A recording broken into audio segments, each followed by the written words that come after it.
domaine de spécialité, c'est l'étude des partis politiques, l'étude du militantisme, des transformations des formes d'engagement dans la société contemporaine, plus particulièrement en France, mais aussi avec un éclairage comparatif. Alors aujourd'hui, je suis donc pour 3 jours complets au congrès de l'Association française de sciences politiques, dont je suis par ailleurs élu au bureau, où je m'occupe justement, disons, des relations entre l'association, notre discipline, et puis les institutions, le ministère de tutelle, les autres associations disciplinaires. Et je vais animer une session avec un collègue sur les relations entre sciences politiques et sciences économiques, deux disciplines qui ont des relations relativement parfois conflictuelles ou distantes, qui ont des méthodologies, des approches qui ne sont pas toujours compatibles et qui se connaissent mal finalement. Donc on va essayer un petit peu de voir comment on peut faire travailler davantage ensemble économistes et politistes.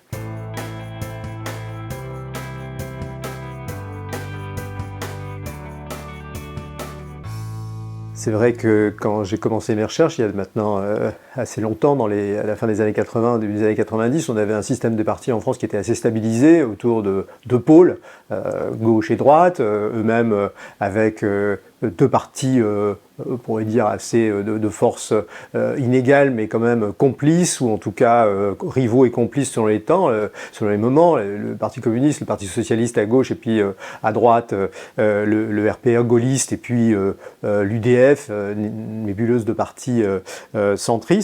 Et puis, avec, bien sûr, déjà le Front National qui pointait, mais qui n'arrivait pas à perturber finalement le jeu politique. Le FN faisait un score déjà de 10 à 15% jusqu'à la fin des années 90, puis ensuite plutôt autour de 20%, mais il n'avait pas de députés. Il faisait régulièrement, on pourrait dire, une disruption dans le système des partis sans le casser. Et en 2017, on est entré visiblement dans une nouvelle ère que beaucoup de politistes et moi-même considérions comme forcément instable, avec l'émergence d'En Marche, on va dire au centre du jeu politique, sans forcément avoir une politique centriste, mais en tout cas sur une position centrale, un renforcement du Rassemblement national, et puis l'émergence de la France insoumise, à la fois donc, on va dire, polarisation beaucoup plus forte à gauche, à droite, émergence d'un pôle central, et donc une tripartition, on va dire, du système des partis politiques. La question aujourd'hui, c'est est-ce que cette tripartition va se maintenir ? Est-ce que l'équilibre des forces à l'intérieur de ces pôles va évoluer ? Est-ce que LFI, par exemple, à gauche, va continuer à être en situation dominante, ou est-ce qu'il y aura un rééquilibrage vers le pôle social-écologiste ? Et à l'extrême droite, est-ce que le Rassemblement national va finir par absorber finalement toute la droite, et le pôle qui s'était dessiné comme le pôle central autour d'Emmanuel Macron va progressivement être finalement ramené à sa plus simple expression, et on reviendrait à ce moment-là à un système bipolaire.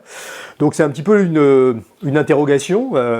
Il est trop tôt évidemment pour se prononcer, et puis évidemment si le Rassemblement national devait arriver au pouvoir, on aurait forcément une nouvelle recomposition politique qui se dessine là à propos de ces élections législatives. On reparle du Front républicain, donc qu'est-ce que ça veut dire que le Front républicain ? Est-ce que ça a une existence, on va dire, au-delà de certains moments électoraux où il y a des désistements, où il y a des accords, mais de circonstances, ou est-ce qu'il va y avoir une restructuration telle du jeu politique entre une partie des forces de gauche et une partie des forces centrales pour constituer un bloc de résistance républicaine ou pas ? Bon, voilà, c'est vrai que ce qui fait tout l'intérêt aujourd'hui des recherches sur les partis politiques, c'est qu'on a finalement une reparlementarisation, et on le voit bien avec cette élection législative absolument essentielle.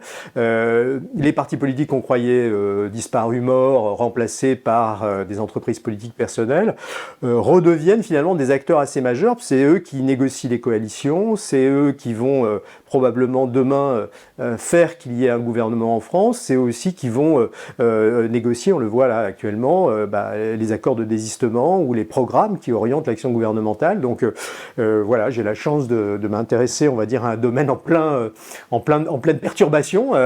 Par certains côtés, disons, sous un regard citoyen, ça peut susciter évidemment une légitime inquiétude, mais en même temps, pour le chercheur, c'est extrêmement stimulant.